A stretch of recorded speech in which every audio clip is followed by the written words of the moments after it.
Кутмандуу кечиңиздер менен түз эфирде кабарлар маалымат программасы, аны менен мен Азима Досунбетова тааныштырам. Алгач бүгүнкү күндүн негизги темаларынан.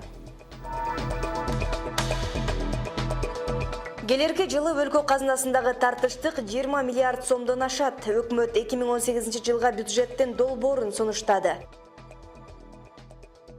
Атамбаевдин президенттик кызматындагы акыркы иш күнү бүгүн жыйынтыкталды.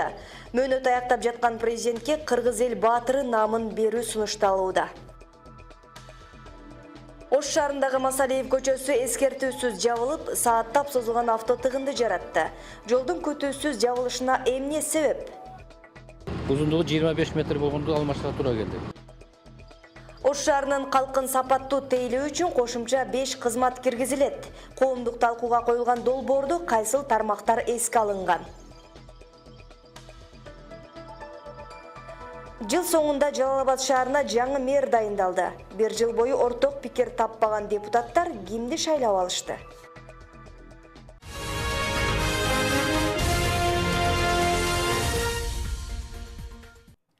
Кийинки жылы бюджеттин тартыштыгы 20,2 миллиард сом болот. Мындай маалыматты жогорку кеңеште 2016 жылдын бюджетинин аткарылышы, быйылкы жылдын бюджетине өзгөртүүлөрдү киргизүү жана 2018 жылга бюджеттин долбоору каралып жатканда Сапар Исаков билдирди. Айтымында 2016 жылы өлкөдөгү ички дүң продукциянын өсүшү 3,5%ды түздү жана бюджеттин бардык талаптары аткарылды. 2018 жылга бюджеттин долбоорунда өлкөнүн кирешеси 142 миллиард сомду, ал эми чыгашасы 156 миллиард сомду түзөт. Бюджеттин тартыштыгы 20,2 миллиард сом болсо, 2016 жылы бюджеттин тартыштыгы 20,9 миллиард сом болгон. Кийинки жылга ички дүң продукцияга карата өсүш 3,8% түзөрү болжолдонуп жатат. Суу кодексине өзгөртүүлөрдү киргизүү менен кумтөрдүн туруктуу иштешине жол ачылды. Бул тууралуу кийинки жылга бюджеттин долбоорун талкуулаган парламент жыйынында премьер-министр Сапар Исаков билдирди. Айтымында суу кодексине өзгөртүүлөрдү киргизүү керектүү кадам болчу. Эми кумтөрдө иштетүүдөн дивиденд түшүп турат. Каржы министри Адылбек Касымалиев кийинки жылдын бюджетине кумтөрдөн 5,7 миллиард сом түшөрүн билдирди. Өткөн аптада парламент суу кодексине өзгөртүү киргизүү тууралуу мыйзам долбоорун жактырган. Президент Алмазбек Атамбаев бул мыйзам долбооруна кол кое элек. Ал мыйзам менен таанышып жатканын, чечимди бир нече күндүк кабыл аларын 20 ноябрдагы маалымат жыйынында билдирген.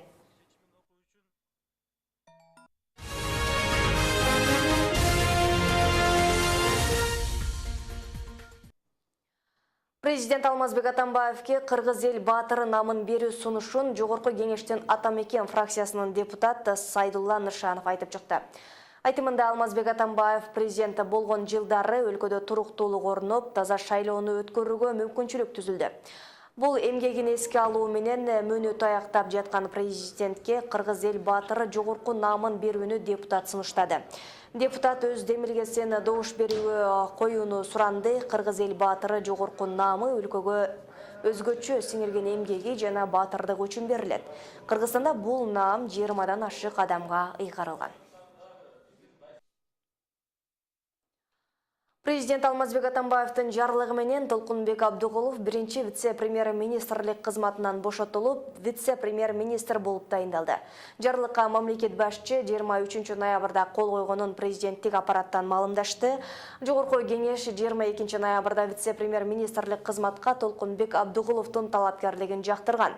Биринчи вице-премьерликке дайындалганына 3 ай боло электе, андан ылдыйкы тепкечке түшкөн Абдыгулов 41 жашта.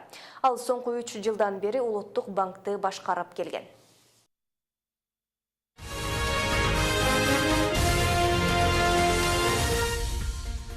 Ош шаарындагы Масалиев көчөсү бүгүн эскертүүсүз жабылды. Жолдун капысынан буулушу болуп көрбөгөндөй автотыгынды жаратты. Күтүүсүз жагдайдан улам айдоочулар менен жүргүнчүлөрдө түшүнбөстүк жаралган. Анткени Масалиев көчөсү аркылуу өтчү каттамдар Шакиров жана Курманжандатка көчөлөр аркылуу жүрүп жатты. Иретсиздик эртең менен күч алып, кайгыл милициялары 2 саат дегенде жөнгө салышкан. Жолдун эскертүүсүз жабылышына эмне себеп болгон? Нуржамал Баргыбаева билип келди.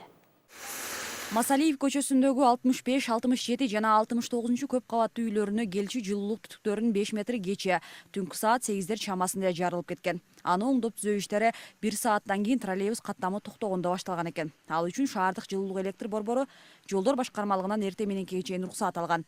Бирок жаңы трубаларды алмаштыруу бүгүн дагы уланды. Себеби жер астынан өтүүчү куурлардын 25 метри эскирип кеткендиги аныкталыптыр. Андан кийин жолдун четинен казып не кылгандан кийин узундугу 25 метр болгонду алмаштырууга туура келди.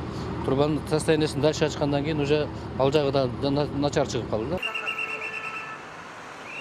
Мына ошондуктан Масалиев көчөсүнөн жүрчү коомдук унаалардын багыттары өзгөртүлдү. Тагыраагы студенттер шаарчасынан келе жаткандар Ленинград жолу аркылуу, ал эми Манасата тараптан келчү транспорттор Абдыкадыров көчөсүнөн жүрдү. Бул боюнча шаардык патрулдук милициясы айдоочуларга түшүндүрүп жатышты. Азыр эки кесилиш жолго перекрестка 2ден 4 кызматкерди койдук. Жана Масалиева Голубева көчөсүнө ошол ал жакка дагы бир кызматкерди азыр койдук. Мен инженердик кызматкерлерим дагы азыр ушул жылуулук берүү борборунун кызматкерлерине чогуу иштеп жатышат. Ошентсе да эскертүүсүз жолдун жабылышы менен унаа тыгындары орун алды. Орчундусу айдоочулар бир багыттан экинчисине жетүү үчүн ар кайсы жолду айланып өтүүгө аргасыз болушкан. Жүргүнчүлөр дагы башаламан абалдан улам коомдук транспорттардын каттамын түшүнбөй убара тартышты. Бизге эскерткен жок да. Эртең менен келсе жол жабан кайтып кетип айланып ora oldu da geçik 5 minutта. Bizge aytgan emas. Bizge saat 6'da çıkkanmın. Şu javob ekan. Bir qiynalib o'tamiz. Вообще Gagarin ko'cha probka. Азыр уштурушта Гагарин көчөгө салып, МП заправкага чыкканга чейин кәмде жарым саат убакыт зарга чыгасың. Жарым саатта. Чыга алсаң, чыкпасаң жок. Маршруттар алмаса шоферден сурайбыз да. Кайсы жерге чейин барасың, мен тигил жерге чейин барайын дедим эле десек, шофер өзү түшүндүрүп берет. Ош шаардык жолдор башкармалыгы казылган көчөнү тезинен калыбына келтирүүгө көз салып турат. Бүгүн трубалар орнотулуп, жол ачылмакчы. Толук калыбына келтирүү алдыдагы бир жума ичинде жүрүп, асфальт алып бүтөт. Асфальттын бүгүн берейли, засыпка кылып, послойну трамбовка деп коюп, уплотнение кылып чыккандан кийин проезд беребиз да, кичине уплотнение дейсизин отурсун. Анан кийин бир жума ичинде асфальтта бүтөт. Негизи жол казып, жер астындагы трубаларды жаңылоо керек болсо, жооптуу адистер мэрия аркылуу жолдор башкармалыгынан уруксаат алышы керек. Башкармалык казылчу жерди текшерип чыгып, ошого жараша кайра калыбына келтирүүгө убакыт белгилеп берет. Ал эми патрулдук милиция бир күн мурун айдоочу жүргүнчүлөргө эскертет. Нуржамал Баргыбаева, Азам Бузриков, Ынтымак. Ош шаарынын калкын сапаттуу тейлөө үчүн кошумча 5 кызмат киргизилет. Эгер шаардык кеңеш өкмөттүк эмес уюмдардын сурамжылоосундагы зарылчылыкты эске алып колдоп бере турган болсо. Коомдук талкууга коюлган долбоордо окуучуларга муниципалдык автобустарды уюштуруу жана мамлекеттик бакчаларда орундарды көбөйтүү сыяктуу кызматтарды киргизүү каралган. Кала тургундары сунуштаган 5 кызмат кабыл алынса кандай болот? Бегмай Асанова айтып берет. Азыр Ош шаарына караштуу муниципалдык саналган 7 кызмат бар. Алар 12 багыт боюнча кала тургундарына кызмат кылышат. Бирок шаардыкталган кандууна анышпайт. Ошондуктан дагы кошумча киргизүүнү сунуштап жатышат. Негизинде 12 кызмат азыр инвентаризациядан жыйынтыгы чыккан. Бул кызматтар муниципалдык мекемелер менен мурун эле аткарылып келген, бирок азыр жаңы мыйзамдын талабына ылайык алар реестрге кириш керек да.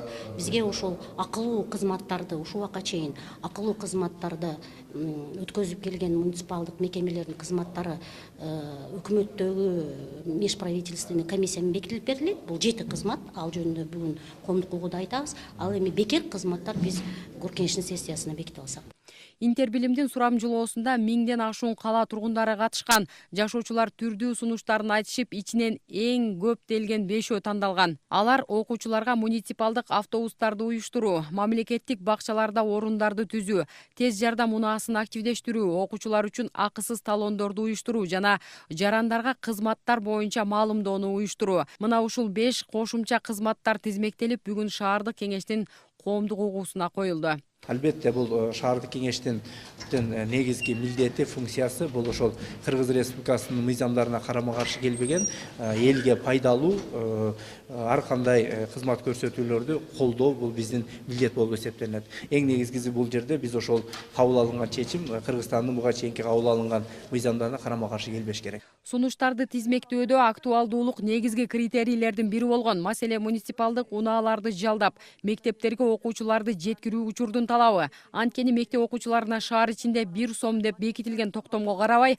айдоочулар 10 сомдон талап кылгандары айтылып келет. Эгерде муниципалдык автобустар жалданса, мындай көйгөй жаралбайт. Атайын окуучулар каттамын жүргүзүп коюу, эртең менен окууга кетип аткан маалда жана окуудан кайткан маалда деген суначта болуп жатат. Ал үчүн атайын жана азыр дагы айтып кетсиз, атайын ошо чоң автобустарды уюштуруп коюуну муниципалдык автобус ишканасына кайрылып жатышат ошо боюнча.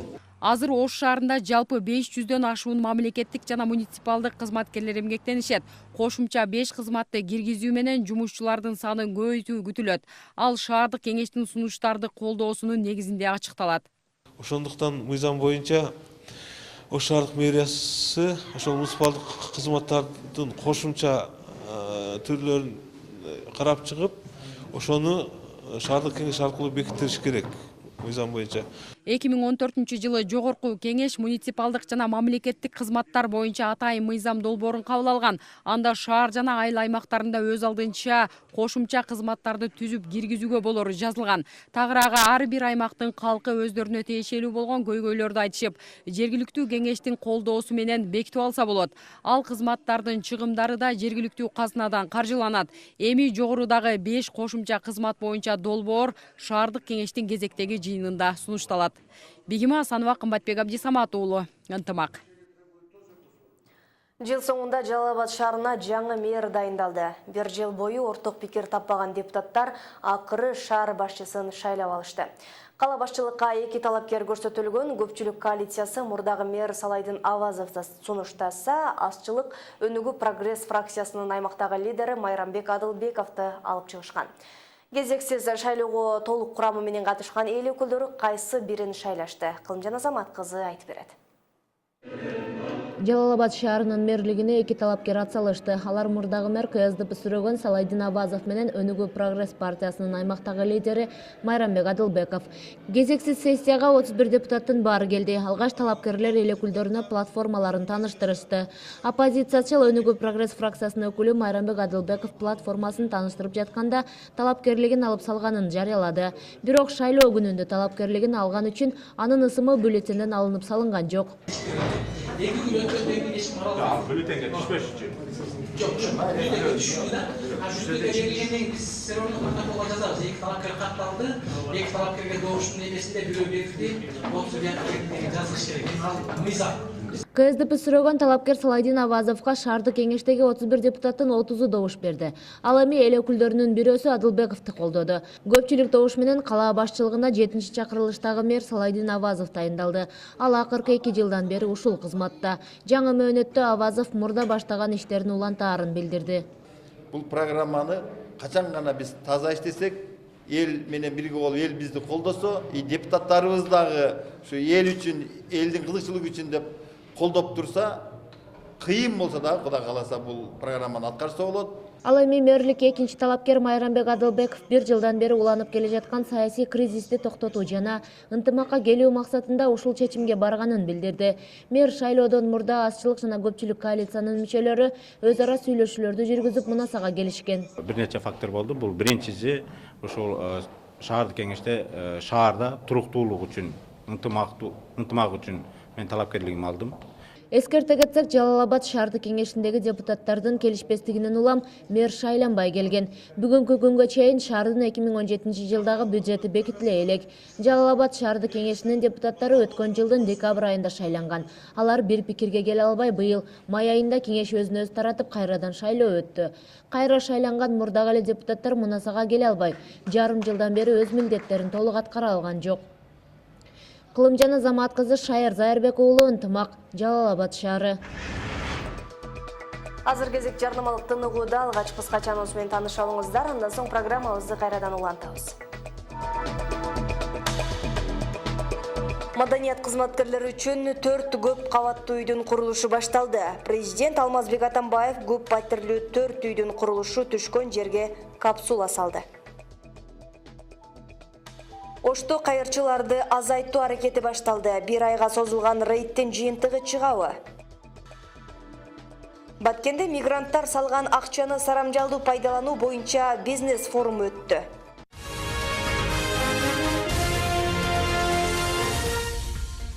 Сиздер жаңылыктар менен түз эфирде таанышып жатасыздар. Программабызды улантабыз.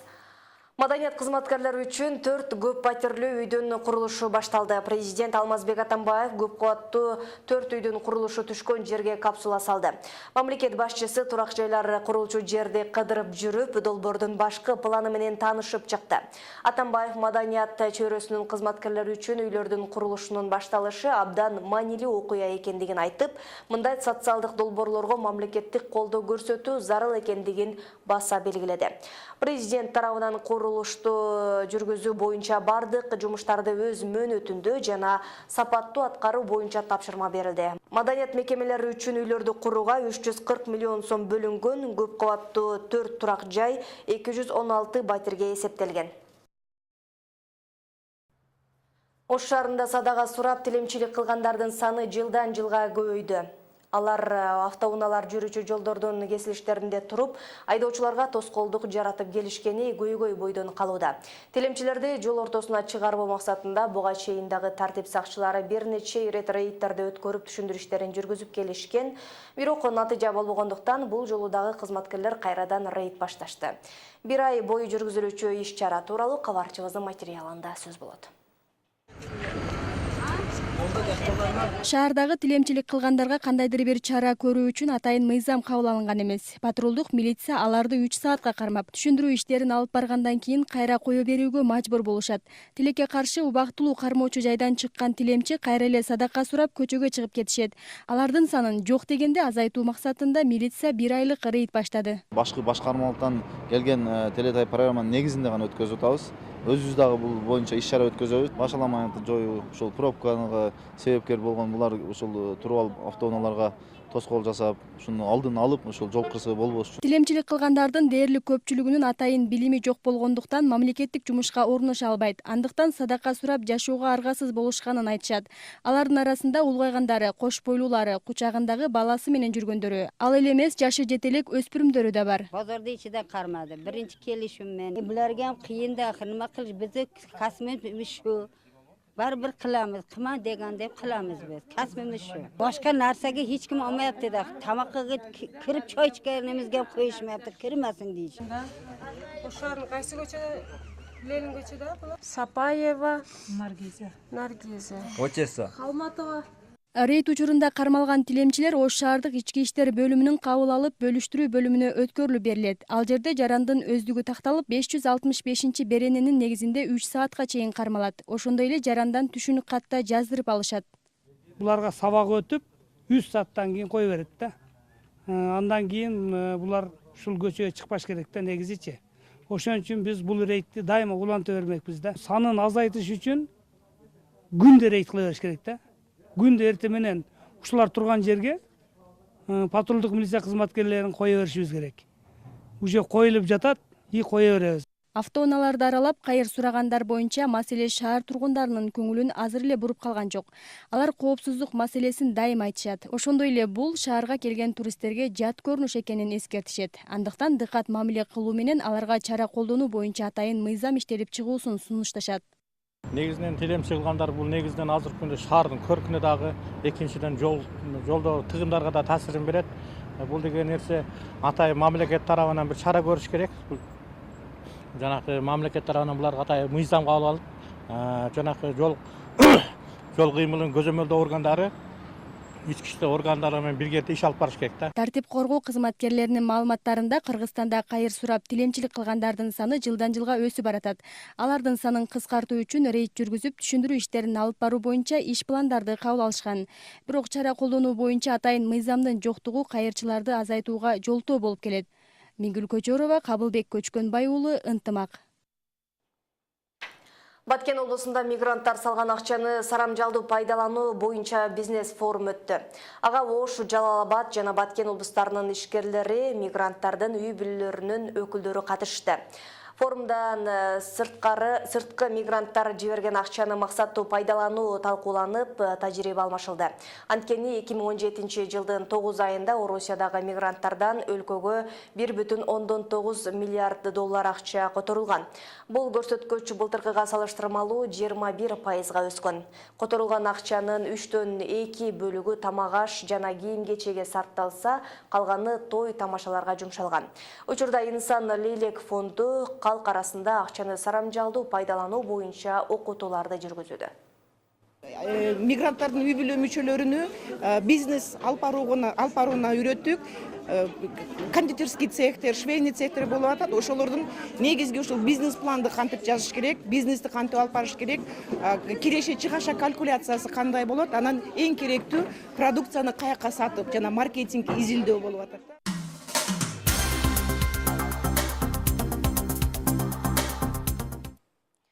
Чыгарылышыбызды Алам алкагындагы жаңылыктар менен улантабыз. Адегенде дүйнөдө болуп жаткан акыркы жаңылыктардын топтому менен таанышып алыңыздар. Бириккен Улуттар уюмунун мурдагы Югославиядагы аскердик кылмыштарды жазалоо боюнча эл аралык трибуналы Босния сербтеринин мурдагы аскер башчысы Радко Младичке карата өмүр бою эркинен ажыратуу өкүмүн чыгарды. Сот Младичти айыптоонун 11 пунктунун 10 боюнча, анын ичинде геноцид жана адамзатка каршы кылмыштарды жасоого күнөөлүү деп тапты.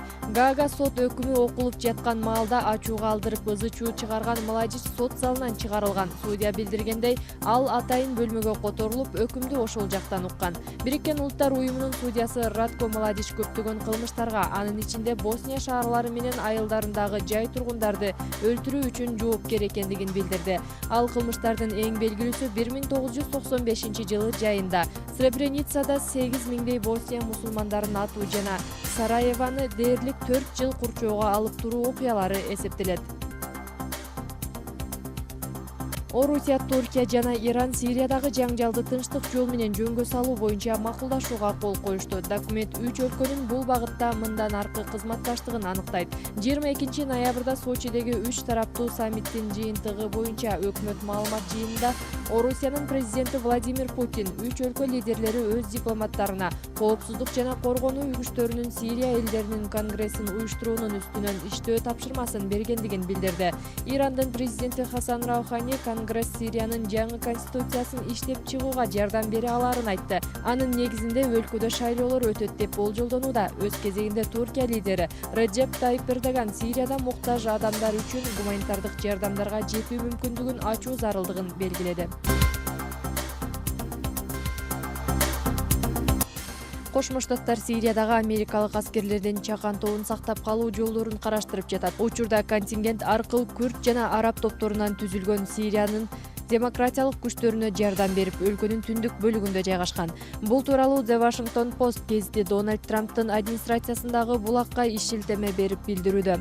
Америкалык контингенттин максаты аймакты ислам мамлекети тобунун калдыктарынан тазалоо боюнча өнөктөштөрүнө жардам берүү, туруктуулукту камсыздоого көмөктөшүү болуп саналат. Буга чейин АКШнын коргоо министри Джеймс Мэттис Башар Асадтын өкмөтү менен Сирия оппозициясынын ортосундагы жаңжалды саясий жактан жөнгө салуу боюнча макулдашуу кабыл алынмайынча америкалык аскерлер Сириядан кетпей турганын билдирген болчу.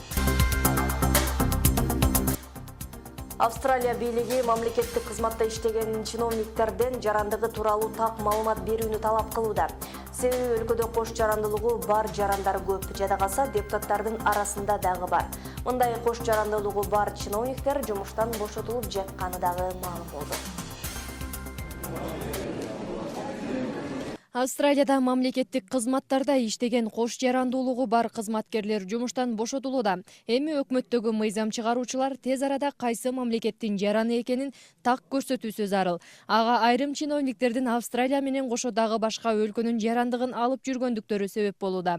Мисалга алсак, көпчүлүк депутаттар ата-энесинин жарандыгы боюнча катталып калышкан. Алардын катарында кызмат ордун жаңыдан эле бошотуп берген сенатор Скай Кокошке Мур дагы бар. Анын апасы Сингапур Британиянын колониясында болуп турган маалда Улуу Британиянын жарандыгын алган. Ага байланыштуу ошол маалда төрөлгөн балдары да Британиянын жараны болуп жазылып, кийинчерээк Австралиянын жарандыгын алгандыктан кош жарандуулукка ээ болуп калышкан. Кызматтан кеткен сенатор буга эч кимди күнөөлөбөй турганын билдирип, жумуштан кетүүсүн өз ыктыярым деп билдирди. Белгилей кетсек, бүгүнкү күндө Австралияда 24 миллион киши жашайт. Алардын тең жарымы эле кош жарандуулук менен жашап келишүүдө. Кечээ Борборузда Эркулаттуу Эртаймаш боюнча эл аралык турнир өткөрүлдү. Футбол боюнча Европа Чемпиондор Лигасынын 5-тур оюндары жыйынтыкталды. Алдыда ушул жана башка спорт кабарлары менен Жолдобай Айткулов тааныштырат.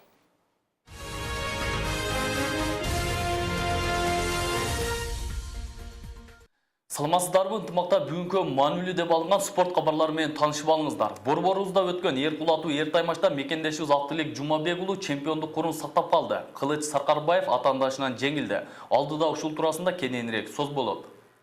Кече 22 ноябрда ВЕФ 44 Global 10 аталышындагы турнир өткөрүлүп, 3 салмак категорияда чемпиондук кур ойнотулду. Алгач 77 кг салмактагы чемпион Актылек Жумабек уулу орусиялык Мухаммед Расул Магамбаев менен беттешти. Ал урушта мекендешибиз атаандашына экинчи раунд ортосунда бир канча токтоосуз сокку узатып, экинчи ирет чемпиондук курун өзүндө алып калды. Эске салсак, ал ушул салмакта 2014-жылы чемпион болуп, өткөн жылы тажикстандык Фаридун Вадиловду жеңип, биринчи жолу чемпиондук курун коргоп калган эле. Ал эми экинчи урушта бир канча дем алуудан кийин рингке кайткан Кылыч Саркарбаев 90 кг чемпиондук кур үчүн америкалык Али Мухаммед менен беттешти. Алгач ишеничтүү уруш баштаган америкалык мушкер биринчи бөлүм аяктарда оор абалга түшкөн болчу. Бирок анын бактысына алгачкы 5 мүнөт аягына чыгып жеңилүүдөн кача алды. Ал эми экинчи бөлүм аяктарда Кылычка узатылган бир канча соккудан кийин беттеш калысы урушту токтотуп жеңишти Али Мухаммедке ыйгарды. Үчүнчү беттеште өзбекстандык Мурат Хантураев орус мушкерине багынып, бул жолу да жеңилүү ызасын тартты. Ошентип Константин Андрейцев ВЕФ турниринде оор салмакта жаңы чемпион болду. Кече футбол боюнча Европа Чемпиондор Лигасынын 5-турунун калган 8 беттеши өткөрүлдү. Алардан Д тобунда жайгашкан Барселона менен С тайпасындагы Челси кийинки баскычка чыкты. Бул турда каталондуктар конокто Ювентус менен беттешип 0-0 ойноп кайтты. Ошентип 5 турда 11 упай чогулткан Эрнесто Вальверде шагирттери 16-дан 1 финалына жолдомо алды. Ал эми Англия чемпиондору Азербайжанда Карабах командасын 4-0 эсебинде жеңип, аларда кийинки баскычка өттү. Сиздер кече болгон калган беттештердин жыйынтыктарын экрандан көрсөңүздөр болот.